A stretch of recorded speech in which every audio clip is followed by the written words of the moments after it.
ओम नमः शिवाय। ओम नमः शिवाय।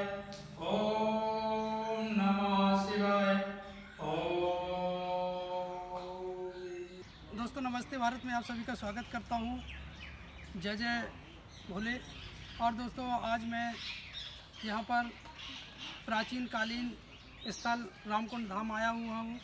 ये नागा संत मानवीय स्वामी की गद्दी है। यहीं पर इसी स्थल पर रामकुंड धाम के प्रांगण में ये कभी नए 12 ज्योतिर्लिंग भगवान के मंदिर की स्थापना की गई है। और मंदिर के महाराज जी से आकर के हम बात करेंगे और उनसे पूछेंगे कि यहाँ का इतिहास और क्या रहा है। तो आइए जो है बात करते हैं। तो महाराज बताएं रामकुंड धाम की महिमा के बारे में। तो पहले तो मैं अपना परिचय दे दूँ। मैं शिव किशोर पांडे हूँ, जी गृहस्थ हूँ। ये भगवान की कृपा थी कि उन्होंने अपनी सेवा में मुझे रख लिया। इस उमंगेश्वर द्वादश ज्योतिर्लिंग मंदिर का निर्माण सन 15 में शुरू हुआ, सन 2015 में, और सन 2017 में बन के तैयार हो गया। 9 फरवरी 2017 में भगवान की यहाँ प्राण प्रतिष्ठा हो गई। तब से निरंतर मैं इस मंदिर में भगवान की सेवा करता हूँ, उनका पूजन इत्यादि का कार्य मैं करता हूँ। बहुत कम लोग इस बात को जानते हैं कि ये जो श्री रामकुंड धाम है ये अति प्राचीन है। मेरी जो समझ है वो मैं ये कहूँगा कि ये त्रेता युग से भी प्राचीन स्थान है। कारण है उसका एक साक्ष्य मिलता है।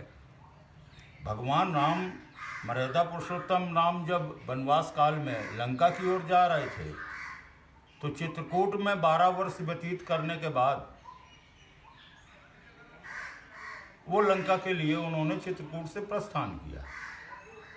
रास्ते में ये महोबा भी पड़ता है, वो उनका यहाँ से निकलना हुआ।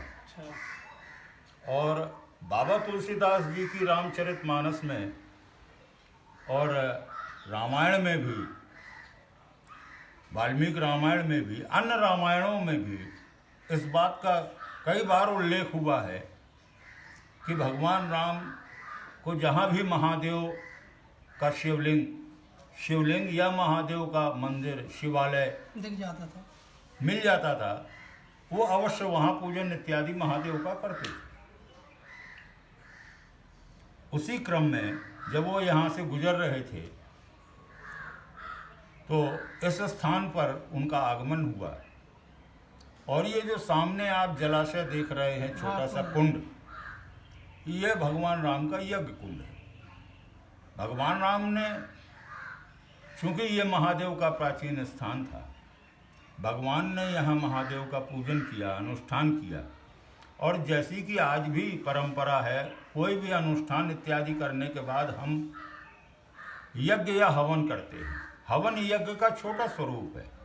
आजकल यज्ञ आम आदमी की पहुंच से दूर हो गया है, लेकिन छोटा स्वरूप हवन है। हम हवन इत्यादि करके उसकी पूर्णाहुति दे देते हैं अनुष्ठान की। लेकिन उस काल में, त्रेता काल में, द्वापर तक यज्ञ साधारण बात थी। आमतौर पर यज्ञ हुआ करते थे। तो भगवान ने यहाँ यज्ञ किया। और यदि इस कुंड को आप गर्मियों में देखें, जब इसका पानी थोड़ा कम हो जाएगा, तो आप पाएंगे कि ये प्राकृतिक तौर पर निर्मित है, किसी आदमी का बनाया हुआ नहीं है। चट्टान के ऊपर चट्टान, चट्टान के ऊपर चट्टान, बड़े करीने से बना हुआ प्राकृतिक। नीचे सकरा है, जैसे कि हवन कुंड एक कुंड होता है, नीचे से सकरा है और ऊपर धीरे धीरे ये चौड़ा होता चला गया। अभी भी इसमें लगभग 25 फुट पानी है। तो ये तो भगवान राम से इस स्थान का जुड़ाव रहा, इसीलिए इस स्थान का नाम रामकुंड पड़ा। मैं एक और साक्ष्य देना चाहता हूँ। रामचरितमानस के अंतर्राष्ट्रीय विद्वान हुए हैं, विदेशी रहे वो, लेकिन रामचरितमानस पर उनकी विद्वता जग जाहिर है। उनका नाम है फादर कामिल बुल्के। फादर कामिल बुल्के ने रामचरितमानस में जो स्थान बताए गए भगवान से संबंधित, उन सारे स्थानों का भ्रमण किया उन्होंने। यद्यपि कि महोबा और महोबा के रामकुंड धाम का जिक्र रामचरितमानस में नहीं है, क्योंकि मुख्य मुख्य स्थानों की चर्चा पुराणों में मिल जाती है, हर जगह की चर्चा संभव ही नहीं था। लेकिन फादर कामिल बुल्के ने महोबा में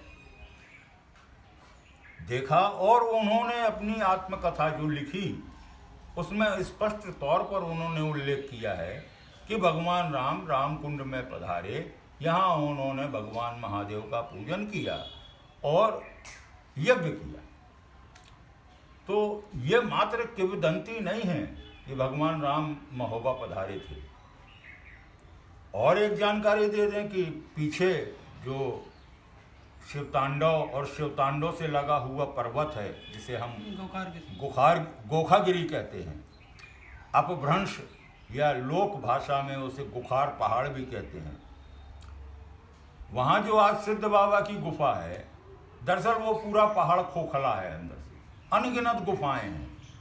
तमाम गुफाओं को लोग आज भी घूमते हैं, लेकिन जिस गुफा में पूजन होता है वो सिद्ध बाबा की गुफा कहलाती है। वो गुफा दरअसल भगवान राम का निवास है, क्योंकि उसी पहाड़ पर नीचे तलहटी में सीता रसोई इत्यादि और सीता जी की चरणोपादका इत्यादि मिलते हैं।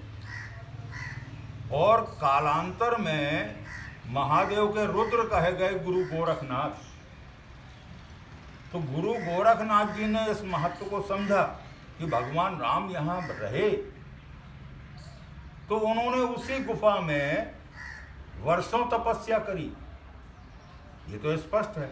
और उन्हीं के नाम पर इसका नाम गुखार पहाड़ भी हुआ, गोखागिरी। चूंकि वो सिद्ध थे, इसलिए सिद्ध बाबा के नाम से वो स्थान आज भी पूजा जाता है। पहाड़ के ऊपर, पहाड़ के ऊपर ये यहाँ का एक वृतांत है। लेकिन एक बात जरूर कहना चाहिए, चित्रकूट के कामतानाथ में या चित्रकूट के अन्य उस स्थान पर जहाँ भगवान पधारे और महोबा के रामकुंड धाम में कोई फर्क नहीं, दोनों का महत्व बराबर है। भगवान यहाँ भी थे, भगवान वहाँ भी थे। चित्रकूट में नानाजी देशमुख सरीखा महामानव मिल गया, महापुरुष मिल गया, चित्रकूट का विकास हो गया, वो स्थापित हो गया।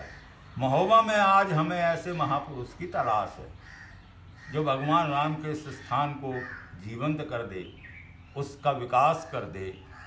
और हम तो भारतीय जनता पार्टी की सरकार से, क्योंकि वो भगवान राम का अपने आप को सबसे बड़ा अनुयायी मानती है, तो हम तो उनसे भी निवेदन और करेंगे, प्रार्थना करेंगे कि महोबा के श्री रामकुंड धाम का भी विकास कराइए। ये भी आपके एजेंडे में होना चाहिए। हाँ, अगर आपके विचार जो है पहुंचेंगे तो सरकार इस पर ध्यान हाँ, क्यों नहीं पहुंचेंगे, इसी प्रकार पहुंचते हैं। आप सब लोग प्रयास कर रहे हैं, ये प्रयास रंग लाएंगे, आज नहीं तो कल जरूर रंग लाएंगे। और मैं तो जिला प्रशासन से भी ये प्रार्थना करूंगा कि आपके हाथ में खजाने की कुंजी तो जिलाधिकारी और जिला प्रशासन के ही हाथ में रहती है, और वो सक्षम है इस बात के लिए, उनको बहुत सारे अधिकार और शक्तियाँ मिली हुई हैं, वो सक्षम है कि इस स्थान का विकास प्रायोरिटी पर वो करवाएं। तो ये जिला प्रशासन से भी मेरी प्रार्थना है। और महाराज जी, यहाँ जो है जो मानगिर स्वामी संत रहे हैं, उनके बारे में भी कुछ बताइएगा। बहुत ज़्यादा जानकारी तो नहीं है, लेकिन हाँ ये मैं कह सकता हूँ कि रामकुंड धाम की परंपरा नागा सन्यासियों की रही। सदैव रामकुंड में नागा सन्यासी विराजमान रहे, और मानगिरी भी नागा सन्यासी थे, सिद्ध सन्यासी थे। बहुत सारी कथाएं उनके बारे में प्रचलित हैं। इस वट वृक्ष को देख लीजिए, मेरा अनुमान ये है कि 800-900 साल की आयु इस वट वृक्ष की है। हाँ, बहुत ही जो है प्राचीन वृक्ष है। और लगभग इतना ही समय मानगिरी को हो गया है। मानगिरी जब यहाँ पर थे तो उस समय मुगल शासन हिंदुस्तान में स्थापित था। मुगल यहाँ बताते हैं मुगल बादशाह औरंगजेब से भी उनका आमना सामना हुआ, और औरंगजेब सरीखे कट्टर राजा ने कट्टर मुगल ने उनकी शक्तियों को देखा और उनकी शक्तियों को माना भी और स्वीकार भी किया। ये हमारे सन्यासियों की ताकत रही है कि बलपूर्वक नहीं, अपनी साधना के बल पर, भगवान की कृपा के बल पर झुका दिया उसे। वो बड़े बड़े राजाओं को झुका दिया। राज मुकुट झुक गए और झुकते भी थे। आश्रमों में राजा हमेशा नंगे पैर और नंगे सिर जाया करते थे। तो आश्रमों में शक्तियाँ थीं। भगवान राम के बारे में तो ये स्पष्ट तौर पर लिखा है कि भगवान राम जिन जिन सन्यासियों के और संतों के आश्रमों में गए, उन्होंने कुछ ना कुछ शक्तियाँ भगवान राम को दी। किसी ने धनुष बाण दिया, किसी ने कोई शक्ति दी, किसी ने कोई शक्ति दी। और माता अनुसुईया ने तो चित्रकूट में भगवती सीता को तो ऐसे वस्त्र दिए थे जो कभी ना गंदे होते थे ना कुंगलाते थे, सदैव नए रहते थे। तो ये तपस्या का प्रभाव है, कोई चमत्कार नहीं है ये।